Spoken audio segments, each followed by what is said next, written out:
NCERT class 6 की ये दूसरा पार्ट है। आज हम जानेंगे कि पृथ्वी पर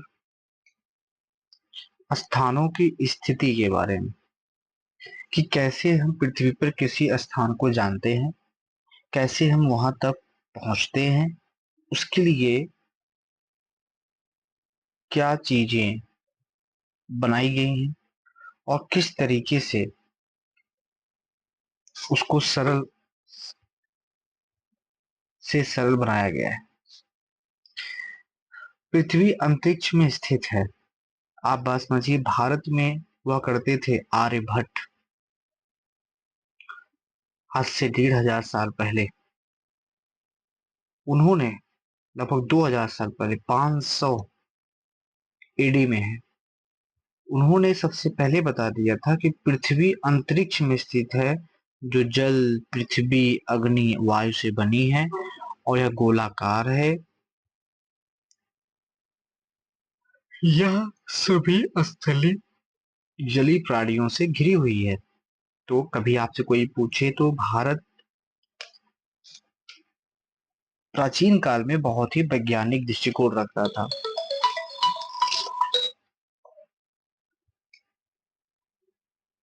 इसमें हम जानेंगे कि मानचित्र क्या है, इसका उपयोग कैसे करते हैं, इसके मुख्य घटक क्या हैं, निर्देशांक क्या होते हैं, यानी अक्षांश और देशांतर का उपयोग कैसे किया जाता है, अक्षांश देशांतर होता क्या है, देशांतर से स्थानीय समय और मानक समय कैसे संबंधित हैं।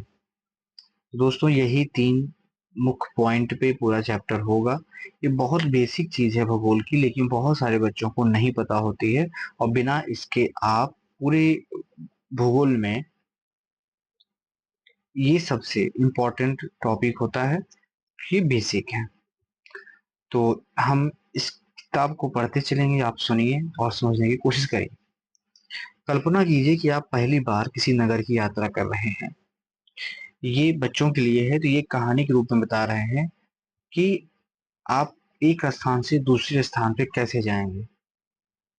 आप किसी नगर में हैं, आप रेलगाड़ी पकड़ना चाहते हैं, आप बस स्टैंड पे जाना चाहते हैं, तो आप कैसे जाएंगे। तो आप मानचित्र का इस्तेमाल करते हैं कि कौन सा मार्ग जाएगा, कौन सा नहीं जाएगा, या फिर आप किसी से पूछते हैं। मानचित्र में सार्वजनिक उद्यान, विद्यालय, संग्रहालय का भी पता लगा सकते हैं। यदि आप बैंक से बाजार तक जाना चाहते हैं तो आप किस मार्ग को चुनेंगे। ऐसी परिस्थिति में ही एक मानचित्र का उपयोग किया जाता है। तो ये बता रहे हैं कि मानचित्र की उपयोगिता क्या है। तो मानचित्र के माध्यम से हम एक स्थान से दूसरे स्थान पर बहुत ही आसान तरीके से जा सकते हैं, बिना किसी के पूछताछ के। मानचित्र स्थानों का पता लगाने के लिए मार्गदर्शक की तरह होता है, और यह दर्शाता है कि किसी स्थान की स्थिति क्या है, वहां तक कैसे पहुंचा जा सकता है। तो इस तरीके से हम मानचित्र की उपयोगिता को समझ पाए हैं। अब हम देखेंगे कि मानचित्र के घटक क्या हैं। इस साधारण उदाहरण से हम समझ सकते हैं कि मानचित्र किसी भी क्षेत्र का एक प्रतीकात्मक चित्रण या रेखांकन है। यह एक लघु क्षेत्र, गांव या कस्बा, एक बृहद क्षेत्र मान लीजिए, अथवा भारत जैसा एक अति विशाल देश या संपूर्ण विश्व भी हो सकता है। मानचित्र में आप सतह को ऐसे देखते हैं जैसे आप उसे ऊपर से देखते हैं। एटलस मानचित्र की एक पुस्तक या संग्रह है। एटलस, देखो ये अब बता रहे हैं ये कि मानचित्र कितने प्रकार के होते हैं। एक होता है भौतिक मानचित्र, एक होता है राजनैतिक मानचित्र। तो जो भौतिक मानचित्र होता है, इसमें मुख्य रूप से पर्वतों, महासागरों, नदियों को दर्शाया जाता है। यानी जैसे आप भारत का अगर भौतिक मानचित्र देखेंगे तो आपको उसमें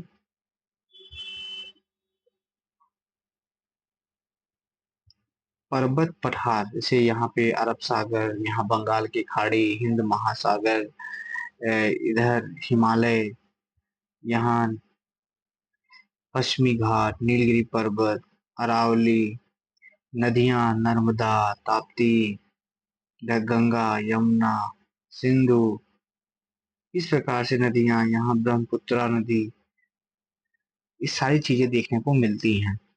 यानी भौतिक मानचित्र का मतलब है कि पर्वत, महासागर और नदियों को दर्शाया जाएगा। वहीं राजनैतिक मानचित्रों में हम क्या देखेंगे, हम देखते हैं कि जैसे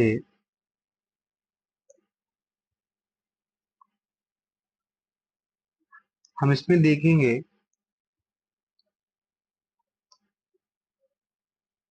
ये है मानचित्र, ये यूपी है, लखनऊ कहाँ है, दिल्ली कहाँ है, बेंगलुरु कहाँ है, बेंगलुरु कहाँ है, मद्रास इधर, मद्रास यानी चेन्नई, कोलकाता, ये आपका मुंबई, ये आपका मुंद्रा कुंद्रा, गुजरात, ये राजस्थान। तो इन चीजों के बारे में कि एक शासित प्रदेश, यानी हम राजनैतिक में हम भारत की भौगोलिक सीमा, राज्यों की सीमा, राज्यों के जिले और उनकी राजधानियों के बारे में जान पाते हैं। थीमेटिक मानचित्र विशिष्ट प्रकार की सूचना प्रदान करते हैं। एक होता है थीमेटिक मानचित्र, वो कोई स्पेशल सूचना प्रदान करेगा। किसी भी मानचित्र के तीन मुख्य घटक होते हैं: दूरी, दिशा, प्रतीक चिन्ह। मानचित्र को समझने के लिए ये तीन चीज बहुत जरूरी है। कौन? दूरी, दिशा और प्रतीक चिन्ह। प्रथम दो के बारे में पहले ही जान चुके हैं। कैसे? कि दूरी, यहां से यहां जाना है, 500 किलोमीटर की मान लीजिए दूरी है।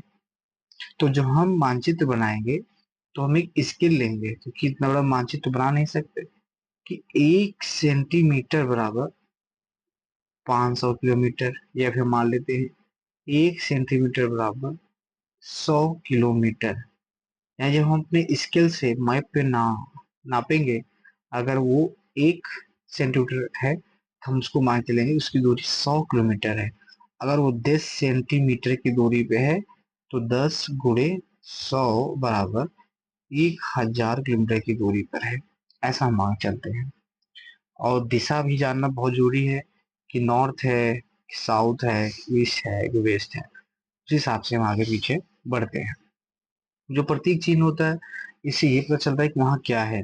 जैसे ऐसे बना हो मतलब चर्च होगा, ऐसे बना हुआ है तो मतलब मंदिर होगा, मस्जिद बन सकता है, नेशनल पार्क बन सकते हैं, उसका चिन्ह होगा। ऐसे ऐसे गया हुआ है तो रेलवे ट्रैक का हो सकता है। आगे हम देखेंगे। इसी के यहाँ पे देखिए एग्जाम्पल भी दिया हुआ है इन लोगों ने, 1 सेंटीमीटर बराबर 500 मीटर वगैरह। तो आप इसको पढ़ सकते हैं। तो दूरी का महत्व यही है यहाँ पे। आइए अब आगे देखें। ये बताया गया है दिशा के बारे में। तो अभी कितनी दिशाएं हम लोग जानते हैं? 4 दिशा। याद रखिएगा, 4 दिशा होती है। पूरब इधर होता है, पश्चिम इधर होता है, उत्तर ऊपर होता है और दक्षिण नीचे होता है। फिर इन दोनों के बीच में देखेंगे तो उत्तर और पूरब इधर देखेंगे, पूरब और दक्षिण इधर देखेंगे, दक्षिण और पश्चिम इधर देखेंगे, उत्तर और पश्चिम। तो यहाँ पे आप देख सकते हैं, ऊपर उत्तर है, नीचे दक्षिण है, पूरब है, पश्चिम है, उत्तर पूर्व है, दक्षिण पूर्व है। देखो ये दोनों को बीच में है, तो इसका उत्तर ले लिए, इसका पूरब ले लिए, इसका दक्षिण ले लिए, इसका पूरब ले लिए, इसका दक्षिण ले लिए, इसका पश्चिम ले लिए। इस तरीके से किया गया है। ये बहुत जरूरी है, ये आपके रीजनिंग में भी काम आता है।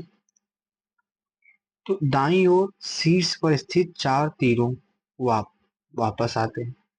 ये 4 दिशाओं को इंगित करते हैं। जो हमने बताया वही यहाँ पे लिखा हुआ है। आगे हम देखेंगे प्रतीक चिन्ह। मानचित्रों का एक महत्वपूर्ण घटक है। हमारे मानचित्र में वास्तविक भवनों, कुछ अन्य अवयवों के लघु आरेख, लेकिन एक बड़े नगर या एक देश के मानचित्र पर इन सभी के चित्रण के पर्याप्त स्थान नहीं होगा। इसकी जगह इन प्रतीक आकृतियों के रेखांकन के लिए चिन्हों का उपयोग किया जाता है। वही बात है कि प्रतीक चिन्ह का इस्तेमाल किया जाता है ताकि हम जान सके कि वो लोकेशन पे क्या चीज है। रेलवे स्टेशन, विद्यालय, डाकघर, मार्गों, रेलवे लाइनों, नाली, ताल, वन, प्रतीक चिन्ह अलग रंग के चिन्ह होते हैं और दर्शाए गए होते हैं, जिससे हम बहुत आसानी से मानचित्र पर ढूंढ सकते हैं और समझ सकते हैं। आइए आगे हम देखें। जैसे देखिए यहाँ पे दिया हुआ है रेलवे लाइन, बड़ी लाइन, छोटी लाइन, रेलवे स्टेशन। तो ऐसा चिन्ह बना है तो मतलब बड़ी लाइन है, ऐसा बना है छोटी लाइन है, ये रेलवे स्टेशन है। देखिए सड़कें, पक्की सड़कें हैं, कच्ची सड़कें हैं, सीमा देख लीजिए, अंतरराष्ट्रीय सीमा है, राज्य सीमा है, जिला सीमा है, नदी है, कुआं है, तालाब है, नहर है, सेतु है, ये मंदिर है, ये गिरजाघर है, ये मस्जिद है और ये छतरी है। इस तरीके से आप बहुत आसानी तरीके से समझ सकते हैं। फिर देखते हैं पृथ्वी का मानचित्रण। पृथ्वी का मानचित्रण कुछ अधिक कठिन है, क्योंकि हमारे ग्रह का आकार क्या है, चपटा है। आप समझिए पृथ्वी का आकार क्या है, थोड़ा चपटा है, जियोइड बोलते हैं, जियोइड बोलते हैं। यहाँ पे ज्यादा चौड़ा है, यहाँ पे चपटा हुआ है, समझ रहे हैं, यहाँ पे ऐसे चपटा हुआ है दोनों पे। आगे हम बताएंगे ऐसा क्यों है, बट अभी हम इतना ही समझते हैं। इसकी आकृति लगभग गोलाकार है, याद रखिएगा, गोलाकार नहीं है, लगभग गोलाकार है। ये लाइन लगभग गोलाकार है, इसको आप जियोइड बोलते हैं, पृथ्वी के आकार का। पृथ्वी अपने आप में गोलाकार नहीं है। हम लगभग इसलिए कहते हैं क्योंकि यह पूर्ण रूप से गोलाकार नहीं है। देखिए यहाँ लिखा हुआ है पूर्ण रूप से गोलाकार नहीं है, फिर ध्रुवों पर थोड़ी चपटी है, हम इसे व्यवहारिक दृष्टि से गोलाकार मानेंगे। ये बता रहे हैं कि आप इसको करके दे भी सकते हैं कि कागज के समतल पृष्ठ पर एक गोलाकार वस्तु को यथावत चित्रित करना संभव नहीं है। ऐसा क्यों है, इसे समझने के लिए एक संतरे को इस प्रकार छीलिए कि आपके पास उसके छिलकों के केवल 3 अथवा 4 टुकड़े हों। इसके बाद एक मेज पर उसके चपटे, उन्हें चपटा करने का प्रयास करें। आप पाएंगे कि किनारों को थोड़ा तोड़े बिना आप यह नहीं कर सकते। अब एक ग्लोब पर विचार कीजिए, ये क्या है, ये जो आप देखे होंगे स्कूल में, ये ग्लोब है। एक ग्लोब पर विचार कीजिए जो एक गोल आकृति जैसा है, कैसा है, एक गोल आकृति जैसा है। उस पर एक मानचित्र बनाया गया है। पृथ्वी, चंद्रमा, मंगल ग्रह, तारों, तारामंडल आदि का भी एक मानचित्र हो सकता है। कहने का तो यह है कि सिर्फ पृथ्वी का ही नहीं, किसी भी ग्रह का हम मानचित्र बना सकते हैं। इस पृष्ठ पर दिए गए प्रथम चित्र में दर्शाई गई भौतिक वस्तु जो गोलाकार है, वस्तुतः धातु, प्लास्टिक या कार्डबोर्ड से बनी होती है। यहाँ पृथ्वी के भूगोल का प्रतिनिधित्व करने वाले ग्लोब का अध्ययन करेंगे। क्योंकि ग्लोब और पृथ्वी का आकार एक समान होता है, इसलिए एक ग्लोब एक किसी समतल मानचित्र की तुलना में पृथ्वी के भूगोल का बेहतर प्रतिनिधित्व करता है। निर्देशांक को समझना। किसी नगर या कस्बे के एक बड़े बाजार की कल्पना कीजिए, जिसमें सीधी पंक्तियों में समान आकार की दुकानें हैं। आप बाजार में एक स्टेशनरी की दुकान पर अपने मित्र से मिलना चाहते हैं, लेकिन आपका मित्र यह नहीं जानता कि दुकान कहाँ है। अब आप उसे किस प्रकार निर्देश देंगे। 7वीं दुकान पर शाम 6 बजे मुझसे मिले। अब शतरंज के पटल पर विचार कीजिए। आगे बढ़ने वाले खिलाड़ी की चालों को दर्ज करने के लिए मुख्य खानों का अक्षर क से ज तक दोनों और बीज अंक में 1 से 8 तक लगाए जाते हैं। इस साधारण प्रणाली से खिलाड़ी प्रत्येक वर्ग को अंकित कर पाते हैं और प्रत्येक चाल चिन्हित करते हैं। यहाँ पर सफेद पक्ष की रानी के सामने वाले प्यादे को 2 चाल आगे बढ़कर खेल का प्रारंभ किया गया है।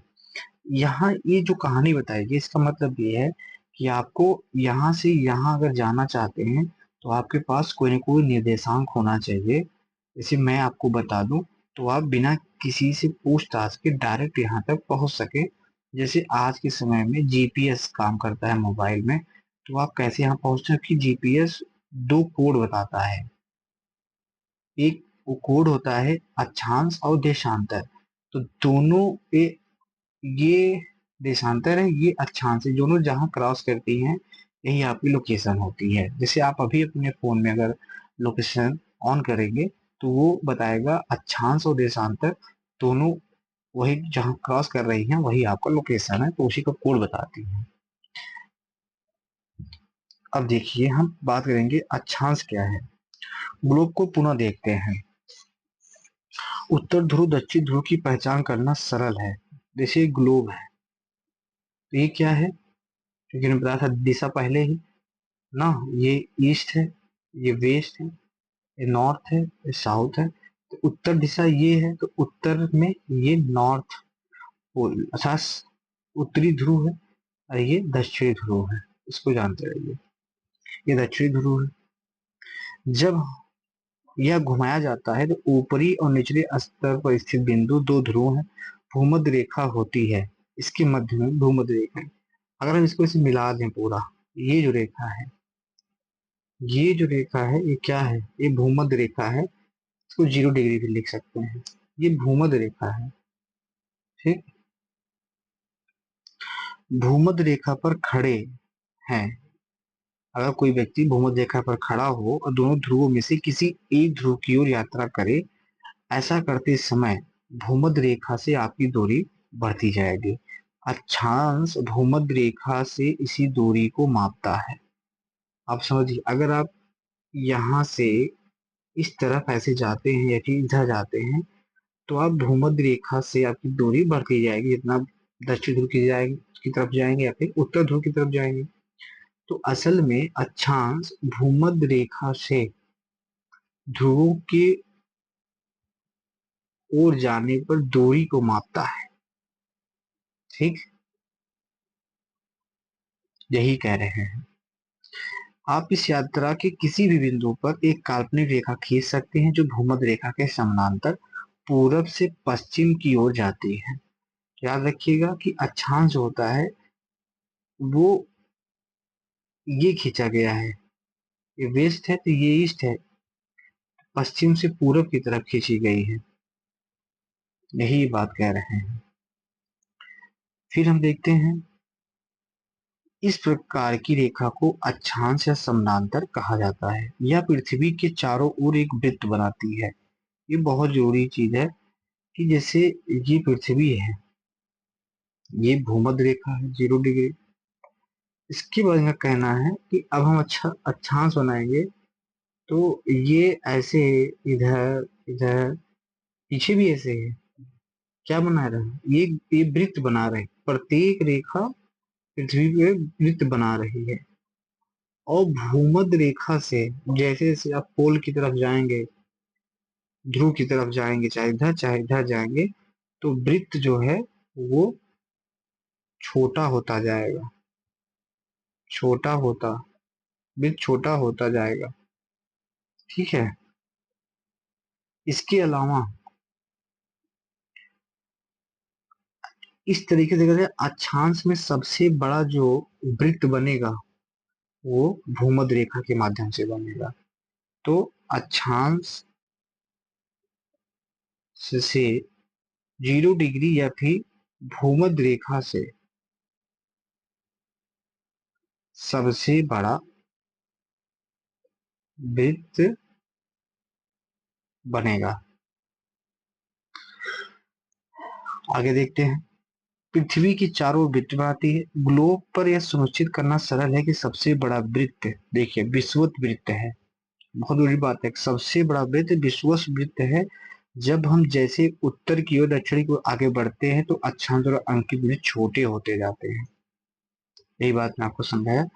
फिर है कि अक्षांशों को डिग्री अंशों में व्यक्त किया जाता है। परंपरागत रूप से विषुवत वृत्त अक्षांश 0 डिग्री है या शून्य अंश है, जबकि ध्रुवों के अक्षांश लगभग 90, उत्तर 90, दक्षिण को दिखाया जाता है। इसका मतलब ये है, अगर ये पृथ्वी है तो ये 0 डिग्री होगा, भूमध्य रेखा को 0 डिग्री करेंगे, जैसे इधर बढ़ेंगे 1, 2, 3, ऐसे बढ़ाते बढ़ाते यहाँ पहुंचते पहुंचते 90 डिग्री तक हो जाएगा। क्योंकि हम ये जीरो जो है यहीं से पृथ्वी को हम बांटते हैं, इसके ऊपर नॉर्थ बोलते हैं, इसके नीचे हम साउथ बोलते हैं। तो 90 डिग्री नॉर्थ हो गया, और वहीं अगर इसके नीचे देखें ये वाला, ये हो गया यहाँ पे 90 डिग्री, यहाँ पे 1 2 3 4 ऐसे ऐसे करके dot dot dot 90 degree south हो जाएगा। तो इस तरीके से टोटल जो ग्लोब पर बनते हैं 90 नॉर्थ 90 साउथ, और ये बीच में 0 डिग्री बनता है। अक्षांश जलवायु के बीच एक संबंध है। ये कह रहा है कि अक्षांश को आप ऐसे ही मत समझिए, अक्षांश और जलवायु के बीच एक संबंध है। जलवायु क्या है इसको हम आगे पढ़ेंगे, एक थोड़ी सी जानकारी मैं दे दूं। जलवायु और मौसम, जब आप कहते हैं कि गर्मी बहुत पड़ रही है, इसको कहते हैं मौसम। ठंडी बहुत पड़ रही है, इसे कहते हैं मौसम। बरसात 2 महीने की होती है, कहते हैं मौसम। बसंत ऋतु मौसम। असल में मौसम जो होता है वो बदल जाता है, 1 महीने में, 1 हफ्ते में, एक दिन में। जो दिन पे दिन चीजें बदल रही होती हैं, गर्मी से ठंडी, ठंडी से गर्मी, से मौसम कहते हैं। जलवायु क्या होता है, जब मौसम को हम 10 साल 15 साल के द्वारा आकलन करते हैं, तब हम उसको जलवायु की तरफ ले जाते हैं। जैसे भारत की जो स्थिति है, भारत की जो जलवायु है, वो उष्ण कटिबंधीय और उपोष्ण कटिबंधीय जलवायु है। मतलब भारत में गर्मी और ठंडी, 2 प्रकार की जलवायु पाई जाती है।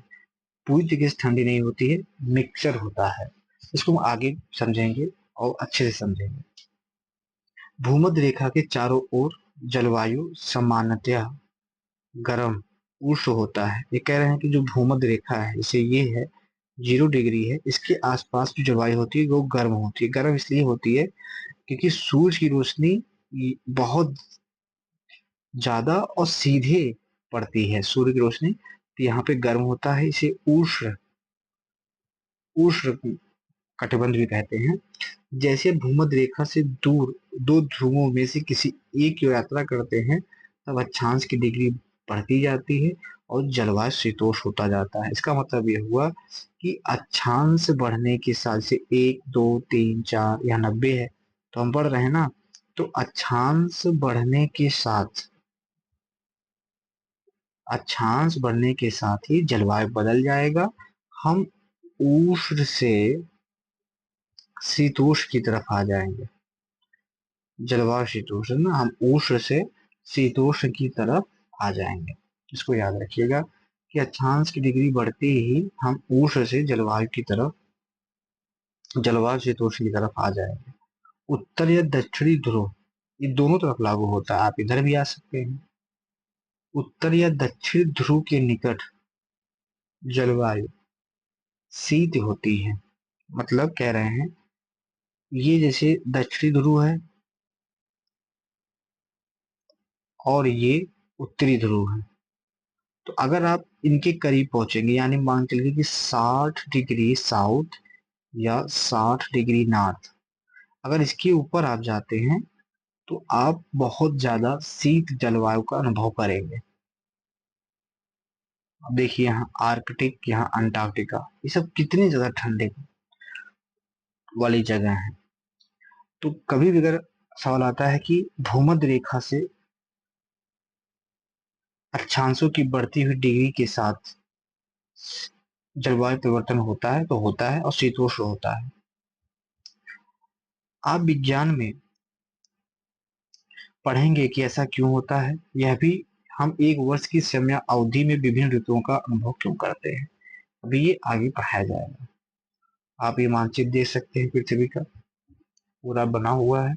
ये उत्तरी ध्रुव है, नीचे दक्षिणी है। तो अभी मानचित्र के आगे चले, फिर देशांतर। दोस्तों आप समझ गए कि नहीं? हमने बताया है कि अक्षांश क्या है। ये हॉरिजॉन्टल जो रेखा जाती है, ये अक्षांश है। ये रेखाएं अक्षांश हैं जो पृथ्वी पर ऐसे खींची गई हैं, ये आप देख सकते हैं। ये रेखा, ये जो ऐसे जा रही है, ये क्या है? अक्षांश है। और ऐसे ये पृथ्वी है। ये ये ये रेखाएं जो जा रही हैं, ऐसे पीछे भी है, पूरा वृत्त बनाती है ये नॉर्थ पोल है, साउथ पोल है। नॉर्थ साउथ, नॉर्थ साउथ, ये वेस्ट, ये ईस्ट। ठीक। अब हम यहाँ देखें, तो जो रेखा ये जा रही है खड़ी वाली लाइन, ये क्या है, देशांतर है। ठीक है। अब जैसे ये यहाँ पे जहाँ क्रॉस की है, देख लीजिए जहाँ पे क्रॉस कर रही हैं रेखाएं आपस में एक दूसरे को, यही हमारे मोबाइल पे दिखाता है कितना लॉन्गिट्यूड लॉन्गिट्यूड है, तो उसी हिसाब से हम अपने लोकेशन को ट्रैक कर पाते हैं सही से। तो यहाँ पर हम देखते हैं कि सर्वाधिक छोटी रेखा पर उत्तर ध्रुव से दक्षिण ध्रुव की ओर यात्रा कर रहे हैं। ग्लोब का अवलोकन कीजिए, आप पाएंगे कि यूरोप और अफ्रीका के मार्ग से जाने की जगह आप एशिया के मार्ग से भी जा सकते हैं। दूसरी एक समान इन रेखाओं को देशांतरी यामोत्तर कहा जाता है, मेरिडियन ऑफ लॉन्गिट्यूड। ये अर्धवृत्त हैं जो एक ध्रुव से दूसरे ध्रुव तक जाते हैं। देशांतर जो होता है वो अर्धवृत्त होता है, एक ध्रुव से दूसरे ध्रुव तक जाता है, नहीं बताया ना, ये ऐसे जाता है। तो क्या है, अर्धवृत्त बना देता है, यानी पूरी पृथ्वी को प्रत्येक पूरी पृथ्वी को प्रत्येक देशांतर अर्धवृत्त में काट सकता है। आप विज्ञान में आज सीखेंगे कि पृथ्वी अपनी धुरी पर घूमती है, पृथ्वी अपनी धुरी पर घूमती है। इसे सरलता से समझने के लिए टेबल लैंप को अपने ग्लोब से थोड़ा दूर रखिए और कल्पना कीजिए सूर्य है और पृथ्वी को प्रकाशित कर रहा है। ग्लोब को पूरब की ओर घुमाने पर हम देख सकते हैं कि पृथ्वी पर कुछ स्थानों पर प्रातःकाल और अन्य स्थानों पर मध्याह्न, शाम या रात्रि है। जब एक देश प्रातः नाश्ते का समय होता है तो अन्य देश में भोजन का समय होता है। यहाँ ये बता रहे हैं कि पृथ्वी, जैसे ये पृथ्वी है तो ये घूम रही है।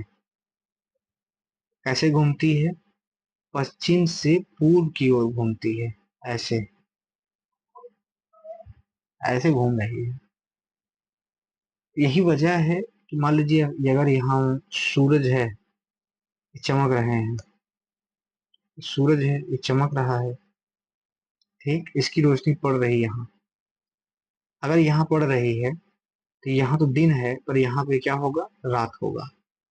बीच में क्या होगा, शाम होने वाली होगी, यहाँ दोपहर होगा, और जो इसके पीछे जगह होगा वहां मॉर्निंग होने वाला होगा।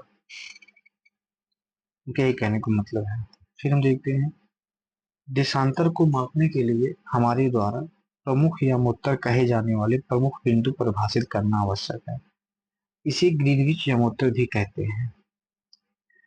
मतलब ये है कि ये जो पहली रेखा खींची गई है 0 डिग्री देशांतर बोलते हैं इसको, इसी को हम प्रमुख यामोत्तर कहते हैं। प्रमुख देशांतर ये 0 डिग्री होता है, और ये कहाँ से गुजरती है, तो ग्रीनविच यामोत्तर भी कहते हैं। क्यों कहते हैं, देखिए 1884 में कुछ देशों ने तय किया, इंग्लैंड में लंदन के एक क्षेत्र ग्रीनिच से गुजरने वाली यामोत्तर प्रमुख यामोत्तर के लिए अंतरराष्ट्रीय मानक मानी जाएगी। इसे 0 डिग्री देशांतर अंकित किया गया। लंदन के पास ग्रीनविच से गुजरती है, इसी वजह से ग्रीनविच यामोत्तर कहते हैं। और ये बहुत जरूरी है, यहीं से तय हुआ कि इसके अगर पूरब में जाते हैं तो समय क्या होगा, समय बढ़ेगा, पीछे जाते हैं समय घटेगा। ठीक है।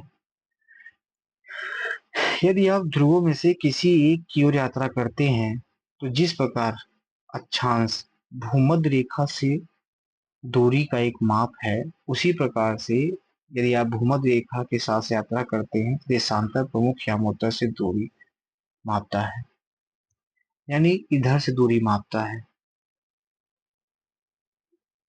देशांतर को भी डिग्री में मापा जाता है, पश्चिम हो या पूर्व 0 से 180 तक बढ़ता है।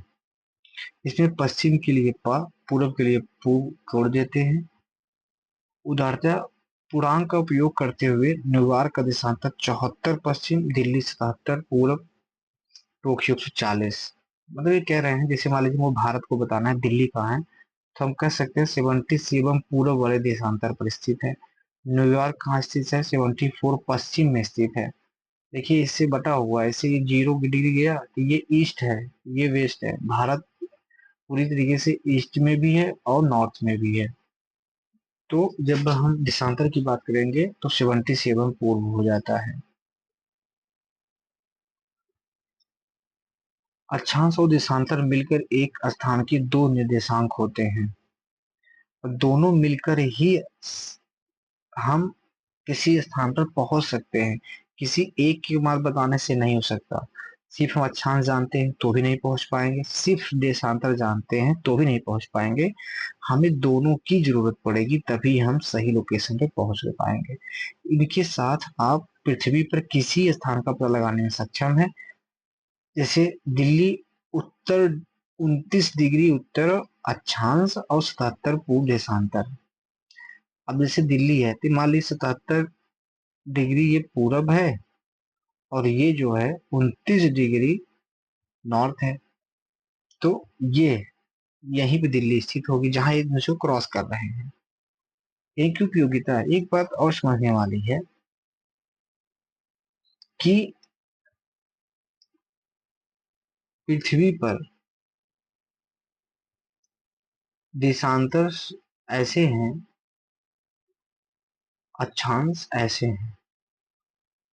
एक पूरा ग्रिड बना हुआ है, दोनों की लोकेशन जहां पे एक दूसरे को काटती हैं वही एग्जैक्ट लोकेशन होती है। इसके बाद देखते हैं ये क्या लिखा हुआ है भी है कि ग्रिड बनाती है। ये देखिए ग्रिड बन गया ना, ये पूरा ग्रिड बन गया।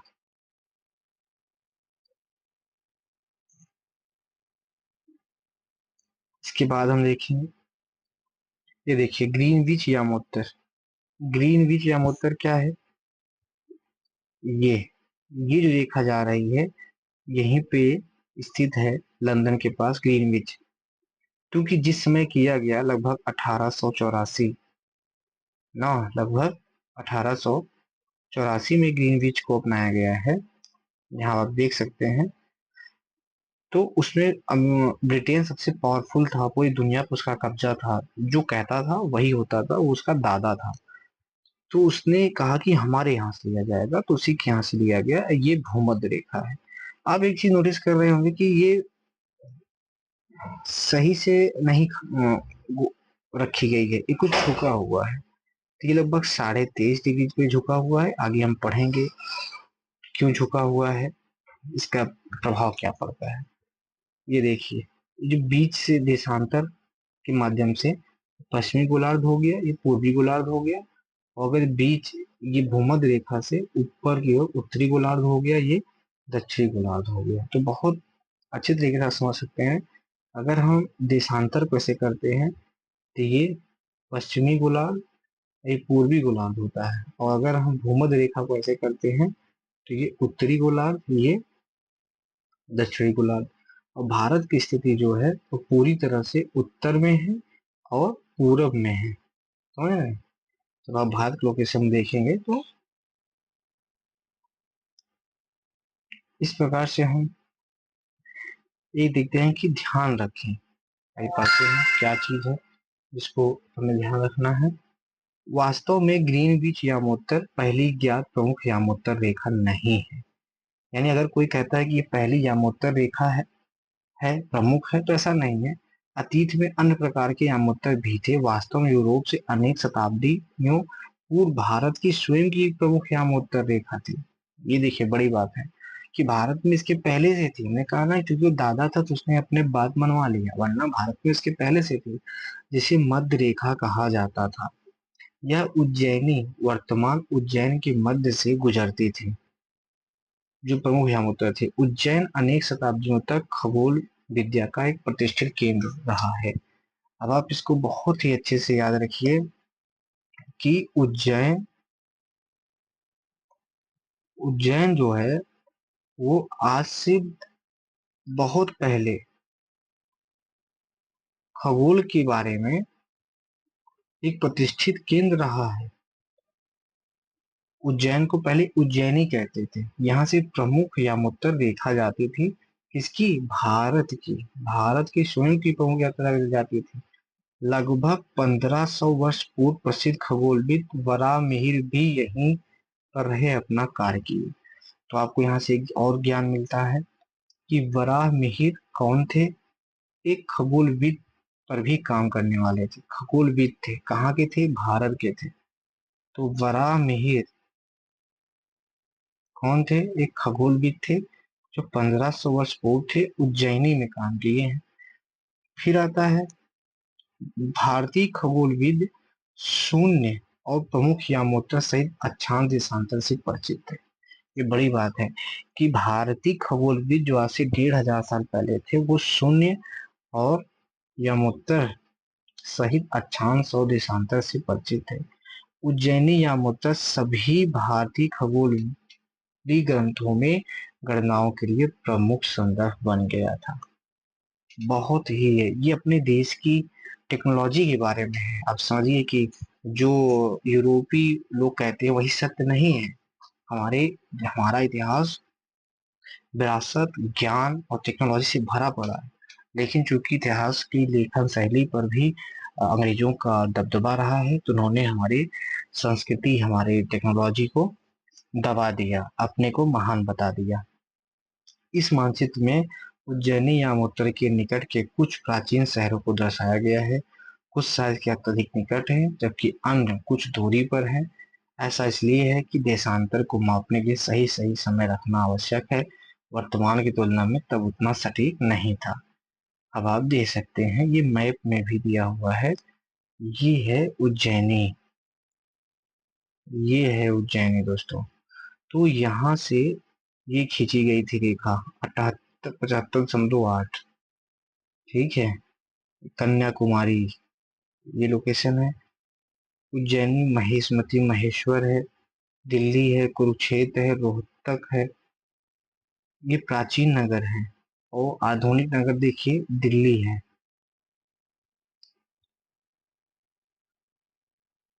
उज्जैनी प्रमुख यामोत्तर का प्राचीन खगोल विद्या में उपयोग किया जाता था। वृत्त में अंकित किए गए नगरों को उल्लेख किया गया है। अब हम देखते हैं भारतीय सर्वेक्षण विभाग द्वारा प्रकाशित मानचित्र अक्षांशों देशांतर यामोत्तर के कुछ समानांतर दर्शाया गया है। भारत का अक्षांश लगभग 8 डिग्री उत्तर से 37 डिग्री उत्तर फैला हुआ है। देशांतर लगभग 68 डिग्री पूर्व से 97 डिग्री पूर्व तक फैला है। ये कह रहे हैं जो भारत की स्थिति है, आप देख रहे हैं ना, ये भारत की पूरी स्थिति है। इसका स्थिति कुछ इस तरीके से है, इसको आप याद रखिएगा। लगभग 8 डिग्री नॉर्थ से 37 डिग्री नॉर्थ, यानी ये अक्षांश है। जब नॉर्थ लिखा होगा तो अक्षांश होगा, साउथ लिखा होगा अक्षांश होगा, ईस्ट और वेस्ट लिखा है समझिए देशांतर है। और 68 डिग्री पूर्व ईस्ट से 97 डिग्री ईस्ट में होता है। इसको आप याद रखिएगा, ये सवाल सीधा आ जाता है, सीडीएस के एग्जाम में आया हुआ है। ग्लोब को पुनः पश्चिम से पूर्व की ओर घुमाइए, पश्चिम से पूर्व को घुमाइए। इस प्रकार से हमारा ग्रह अपनी धुरी पर चक्कर लगाता है। प्रत्येक 24 घंटे में एक चक्कर पूरा करता है। एक पूरा चक्कर में 360 डिग्री होता है। करे कि लोग समय कैसे निकालते हैं, कह रहे हैं अगर आप घुमाएंगे, हमारी पृथ्वी जो है 24 घंटे में एक चक्कर लगाती है। एक चक्कर में कितनी डिग्री को बनाएगा? 360 का। तो एक घंटे में कितने की बनाएगा? 360/24 का बना देगा। अब इसको अगर हम भाग देंगे तो 4 से भाग दे, 4 9 आई 36, 4 6 24, 15 छक्का 90, यानी एक घंटे में 15 डिग्री का कोण बनाता है। अब प्रत्येक 15 पर देशांतर की यामोत्तर को अंकित कीजिए।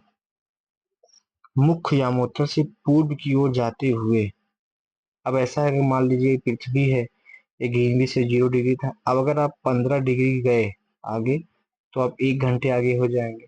15 से अगर 30 पे जा रहे हैं तो 2 घंटे आगे हो जाएंगे। 30 से अगर 45 पे जाते हैं, 3 घंटे आगे हो जाएंगे। यानी प्रत्येक 15 डिग्री पर आप 1 घंटे आपके समय में पूरब की ओर जुड़ जाएगा। और 30 मिनट में आप कितना जाएंगे, 7.5 डिग्री जाएंगे, ये दिखा रहे हैं। तो इस प्रकार 15 जोड़ते हुए 180 पूर्व तक पहुंचते हैं। ग्रीनविच पर दोपहर के 12 बजे मतदान है, तो प्रत्येक 5 डिग्री या उत्तर पर स्थानीय समय का 1 घंटा जुड़ता जाता है। यदि 15 डिग्री पूर्व पर दोपहर 1 बजे का स्थानीय समय है, तो 30 डिग्री पूर्व पर 2 बजे होंगे। आप समझिए कि मतलब जैसे ये है बना हुआ है इस पे, ये ग्रीनविच वाली लाइन है, प्रमुख लाइन है, ठीक है। यहाँ पे अगर 12 बज रहा है, अगर आप पूरब की दिशा में जाएंगे तो समय को जोड़ देते हैं, प्लस करते हैं, और अगर पश्चिम की तरफ जाएंगे तो घटा देते हैं। जैसे अगर हम 15 डिग्री पूरब की ओर बढ़ रहे हैं तो 1 घंटा इसमें जोड़ देंगे। अगर हम 1 बज जाएगा। अगर हम 30 डिग्री तक जा रहे हैं तो 2 घंटे जोड़ देंगे, तो 2 बज जाएगा। 30 डिग्री 45 डिग्री जा रहे हैं तो 3 घंटा जोड़ देंगे। ऐसे इधर अगर हम जा रहे हैं तो -1 घंटा, इधर जा रहे हैं तो -2 घंटा, -3 घंटा। यानी हमें याद रखना है कि पूरब की ओर जाने पर जोड़ते हैं और पश्चिम की तरफ जाने पर घटाते हैं। ये कभी कभी सवाल आ जाता है, इसलिए आपको जानना बहुत जरूरी है। आप इसको अगर थोड़ा चाहें तो 60 मिनट में 15 डिग्री, तो 1 मिनट में कितना चलेगा, 15/60, 15 चौका 60, 1/4। इसका मतलब हुआ, देखिए 4 मिनट में 1 डिग्री चलता है। हमने कहा 1 घंटे में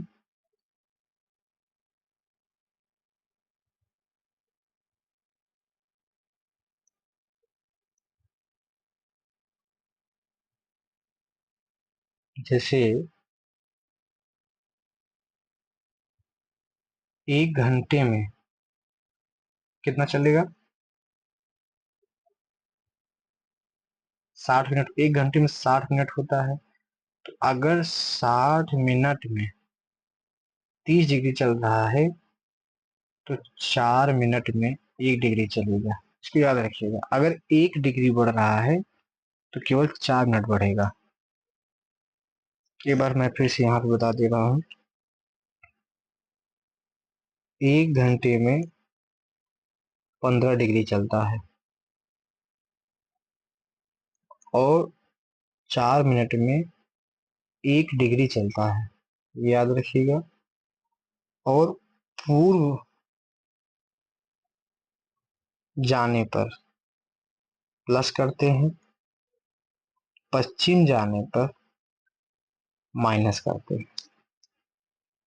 इसी से हम लोकेशन ट्रैक कर लेते हैं। अब हम देखते हैं, आइए पता लगाए।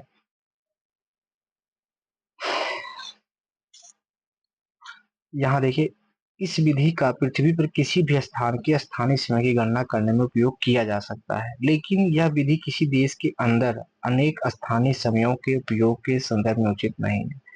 ये बता रहे हैं कि वैसे तो हम इस विधि के माध्यम से पृथ्वी पर किसी स्थान पर समय की गणना का उपयोग कर सकते हैं, लेकिन देश के अंदर अनेक स्थानीय समयों के उपयोग के संदर्भ में उचित नहीं है।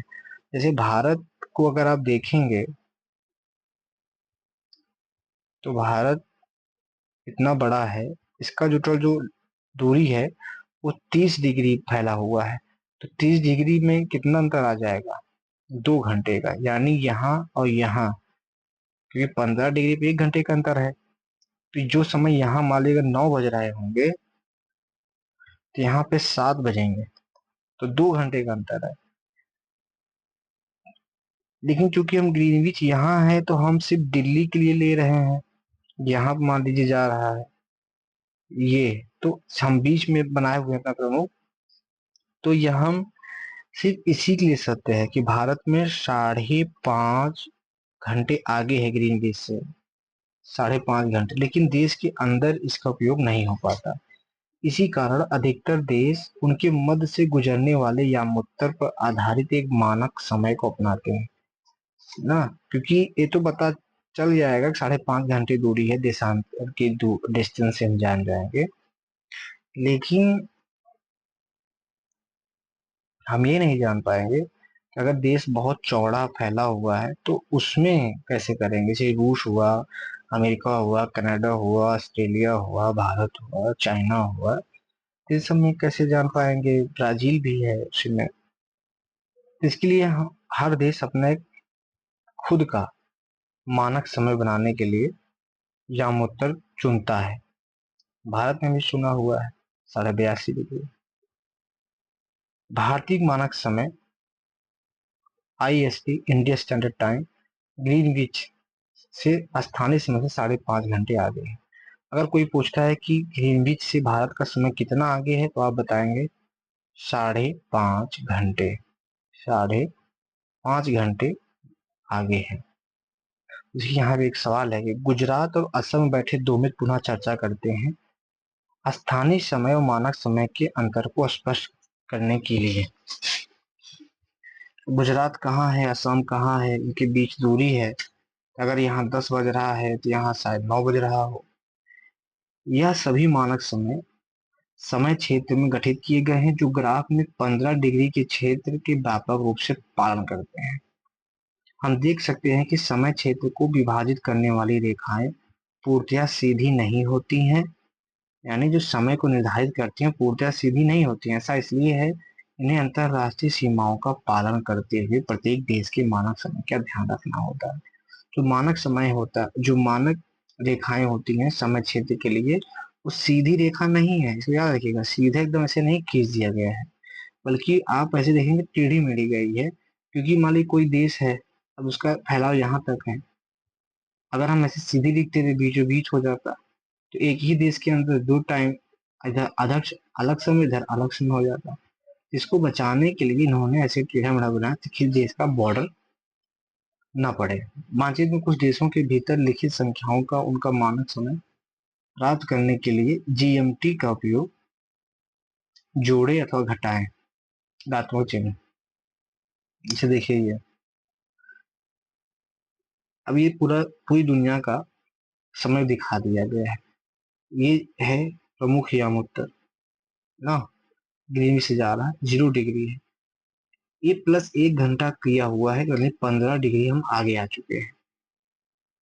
ठीक, ये +2 हो गया, हम 30 डिग्री आगे आ गए। +3, देखिए भारत है 5 डिग्री, और जैसे ही हम पहुंचेंगे कि 5 इधर आ रहा है, हमने यहाँ से दिया हुआ है 5.5 डिग्री पर। तो इस तरीके से बांटा हुआ है। अब अगर आप देखें एक चीज कि ये रूस है, रूस काफी बड़ा है। ये देखिए इधर 5 पे, 6 पे, 7 पे, 8 पे, 9 पे, 10 पे। ऑस्ट्रेलिया में देखिए कई घंटे के अंतर आते हैं बड़े देशों में। ये आप देखेंगे कि अंतरराष्ट्रीय तिथि रेखा, या देखिए सीधी रेखा नहीं खींची गई, ये देखिए टेढ़ी मेढ़ी टेढ़ी मेढ़ी। किस लिए किया गया है? अंतरराष्ट्रीय तिथि रेखा कहाँ खींची गई है? तो प्रशांत महासागर में टेढ़ी मेढ़ी है। ठीक है, इसको याद रखिएगा। ये USA का पार्ट है, ये रसिया का पार्ट है। इसको बचाने के लिए खींचा गया इस प्रकार से। हम कितना इधर जा सकते हैं? तो 12 घंटे तक। इधर कितना जा सकते हैं? तो 12 घंटे तक। इसको आप पढ़िए, देखिए, ध्यान रखें। इस स्पष्टीकरण से प्रतीत होता है कि प्रत्येक देश का एक मानक समय है, हर एक देश में एक जैसा नहीं होता। रूस, कनाडा, संयुक्त राज्य अमेरिका जैसे एकल देश एकल समय क्षेत्र की दृष्टि से अत्यधिक विशाल है। यानी ये देश इतने बड़े हैं कि यहाँ एक समय क्षेत्र रखना मुश्किल हो जाएगा। संयुक्त राज्य अमेरिका में 6 समय क्षेत्र हैं, याद रखिए। संयुक्त राज्य अमेरिका में 6 रेखाओं के माध्यम से समय तय किया गया है, ऐसे फैला हुआ है। अब यहाँ अगर अंतर आ जाएगा 45 डिग्री का, अगर मान लीजिए फैलाव है, तो 3 घंटे का अंतर आ जाएगा, इसलिए इन्होंने क्या किया, ऐसे ऐसे बांट लिया होगा। रूस में 11 समय क्षेत्र है। देखिए रूस सबसे ज्यादा फैलाव में है, तो 11 है, अमेरिका में 6 है, जिसका अर्थ यह है कि पूरब से पश्चिम की ओर रूस की यात्रा करने के लिए स्थानीय समय के साथ सोने के लिए आपको अपनी घड़ी को 10 बार पुनर्संयोजित करना होगा। कितनी बार करना होगा, 10 बार पुनर्संयोजित करना होगा, क्योंकि 11 है तो 10 बार पुनर्संयोजित करना होगा। भारत में केंद्रित ग्लोब कुछ देशों के जीएमटी के संबंधों में मानक समय दर्शाता है। ग्रीन बीच पर स्थित प्रमुख यामोत्तर जिसके विपरीत की रेखा लगभग 180 डिग्री देशांतर पर है, इसे अंतरराष्ट्रीय तिथि रेखा कहते हैं। कहने का मतलब यह है, जैसे ये पृथ्वी है, अगर ये 0 डिग्री देशांतर है, इसके पीछे जो रेखा खींची गई होगी वो 180 डिग्री होगी। इसी को अंतरराष्ट्रीय तिथि रेखा कहते हैं। यही रेखा ऐसे ऐसे घूमा हुआ है, कई जगह मुड़ा हुआ है, जो प्रशांत महासागर में जाता है। इसको क्रॉस करते ही आपका दिन बदल जाएगा, क्योंकि आप 12 घंटे तो प्लस करोगे या तो माइनस करोगे। समय क्षेत्र इस रेखा पर एक दूसरे को छूते हैं। समुद्री जहाज जब विमान से पार करते हैं तो आपके द्वारा अपनी घड़ी की तिथि परिवर्तन करना आवश्यक है। जैसे आप अगर इधर जाएंगे तो तारीख बदल जाएगी और दिन भी, इधर जाते हैं तो तारीख बदल जाएगी, दिन भी। किसको, अंतरराष्ट्रीय तिथि रेखा को। यदि आप पूर्व की ओर से यात्रा करते हुए इसे पार करते हैं तो आप एक दिन पूर्व से, अगर आप मान लीजिए ऐसे हैं, पूर्व से पश्चिम की तरफ अगर जाते हैं तो एक दिन घटाएंगे। अगर पूर्व से पश्चिम की तरफ जा रहे हैं, पूरब है या पश्चिम है, तो एक दिन क्या करेंगे, घटा देंगे। अगर यहाँ सोमवार है पूरब में, जैसे रेखा क्रॉस करेंगे पश्चिम में तो आप आ जाएंगे रविवार में। यदि आप पश्चिम से पूरब की ओर जाते हैं, अब यही इसे उल्टा कर लीजिए, अगर आप मान लीजिए इधर से इधर जाते हैं तो आप इसमें एक दिन जोड़ लेंगे, यानी ईस्ट वेस्ट। अगर ऐसे जाते हैं तो एक दिन प्लस कर देंगे, ऐसे जाते हैं तो एक दिन माइनस कर देंगे। यदि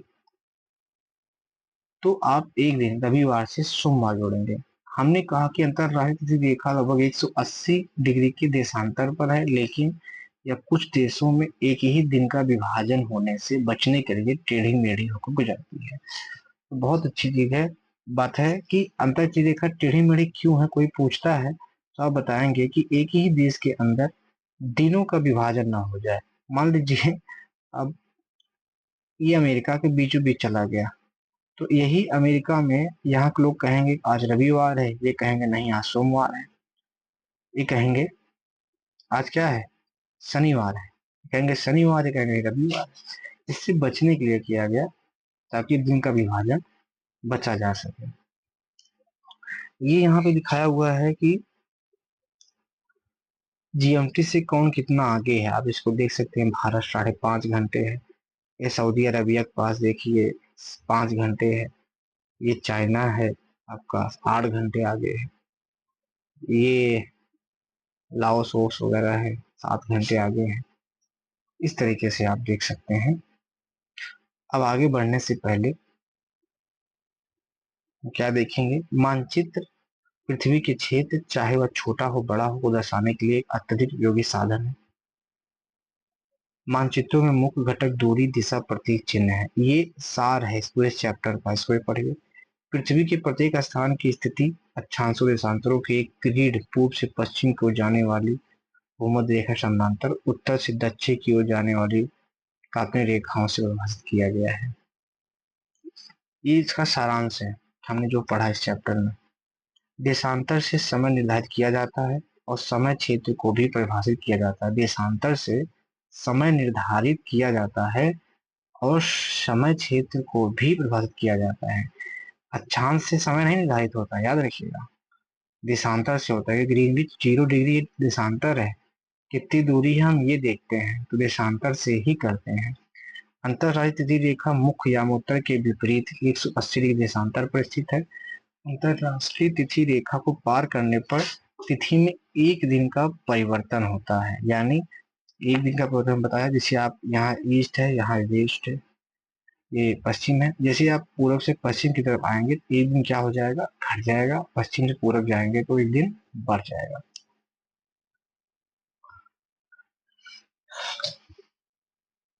इसके साथ ही ये चैप्टर समाप्त होता है। अब हम इसमें कुछ सवाल दिए हुए हैं, जैसे आइए हम पढ़ लेते हैं कि इस पाठ्य पुस्तक में मानचित्र, जब लंदन में दोपहर 12 बजे का समय होता है, उसी समय भारत में शाम के 5:30 बजते हैं। क्यों? क्योंकि भारत और लंदन के बीच अगर हम समय निकालना चाहें, जैसे मैंने बताया था कि 30 मिनट पे 1 घंटा होता है, तो हमें जोड़ सकते हैं कि लगभग 5.5 घंटा का कितना हो जाएगा, 11 × 30, 33, लगभग 330 डिग्री हम आगे हैं भारत का जो लोकेशन है। इस वजह से भारत का देशांतरी दूरी लगभग 330 डिग्री आगे है, इस वजह से ऐसा है। हमें मात्र चिन्हों और रंगों की आवश्यकता क्यों है? क्योंकि चिन्ह और रंगों से हम ये जान पाते हैं कि ये मंदिर है, मस्जिद है, झील है, पानी है, रेलगाड़ी, रेलवे स्टेशन है, बस स्टैंड है, क्या है, ये जो हम जीपीएस में देखते हैं लोकेशन के। 8 दिशाओं में क्या क्या स्थित है, अपने घर पे देखिएगा। स्थानीय समय और मानक समय के बीच अंतर बताइए। मानक समय हम देख लिया, ग्रीनविच लेते हैं। स्थानीय समय वो समय होता है जो हम किसी देश के भीतर बनाते हैं, जैसे भारत के अंदर है 82.5 डिग्री पे लगभग लेते हैं। और मानक समय वो जो हम ग्रीनविच से लेते हैं, तो वो अंतर है। समूह चर्चा की जाए कि फिर प्रत्येक समूह दिल्ली बेंगलुरु में क्रमशः 29 डिग्री उत्तर, 13 डिग्री उत्तर है, और उनका देशांतर 77 डिग्री पूर्व एक ही है। दोनों नगरों के बीच स्थानीय समय में कितना अंतर होगा? ये कह रहे हैं कि दिल्ली और बेंगलोर देखा जाए तो एक ही देशांतर पर स्थित है। यहाँ अगर दिल्ली है तो यहाँ बेंगलुरु है, देशांतर तो एक ही है, लेकिन जो इनका अक्षांश है ये 13 डिग्री पे है और ये 29 डिग्री पे है। दोनों नगरों के बीच स्थानीय समय में कितना अंतर होगा? तो स्थानीय समय में कोई अंतर नहीं होगा। वो इसलिए अंतर नहीं होगा क्योंकि हमें अक्षांश से समय का मतलब नहीं है। क्यों? क्या हमें स्थान से मतलब है? ये इसका फैलाव है, ये अक्षांश है। अक्षांश नहीं, ये देशांतर का हम देखते हैं फैलाव कितना, क्योंकि एक ही पे है। अगर ऐसे होता, यहाँ होता तो अंतर पड़ता, यहाँ होता तो अंतर पड़ता, तो एक ही पे है तो अंतर नहीं होगा, जीरो ही रहेगा ना, कोई अंतर नहीं पड़ेगा। अक्षांश मतलब ऊपर नीचे हो सकता है, देशांतर तो एक ही है, जैसे कोई अंतर नहीं है, इनका समय एक रहेगा। जैसे अगर ये गुजरात है, यहाँ आसाम है, देखिए देशांतर का अंतर है 30 डिग्री का, इस वजह से होता है। निम्नलिखित कथनों पर सही गलत का चिन्ह लगाइए। अक्षांशों के सभी समानांतरों की लंबाई समान होती है, गलत है। अक्षांशों के नहीं, देशांतरों की लंबाई हो सकती है। जैसे आप भूमध्य रेखा से ध्रुव की तरफ जाते हैं तो छोटी होती जाती है। देशांतर के एक यामोत्तर की लंबाई भूमध्य रेखा की आधी होती है। देशांतर के एक यामोत्तर की लंबाई भूमध्य रेखा की आधी होती है, नहीं बराबर होगी। ये ऐसे भूमध्य रेखा ये है, ये पृथ्वी को बांट रही है।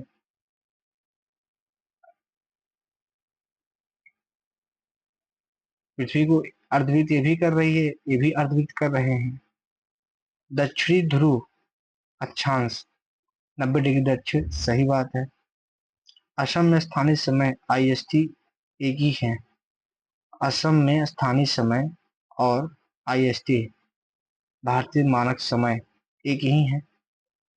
तो भारत में तो एक ही बनाया गया है इधर से, समय क्षेत्र को पृथक करने वाली रेखाएं देशांतर की या मुतर के समान होती हैं। सही बात। भूमध्य रेखा एक अक्षांश वृत्त भी है। सही बात। तो हमारा चैप्टर खत्म हुआ, आगे हम कल देखेंगे। नमस्कार। ये बेसिक है तो आप वो भी नहीं समझिए। Thank you.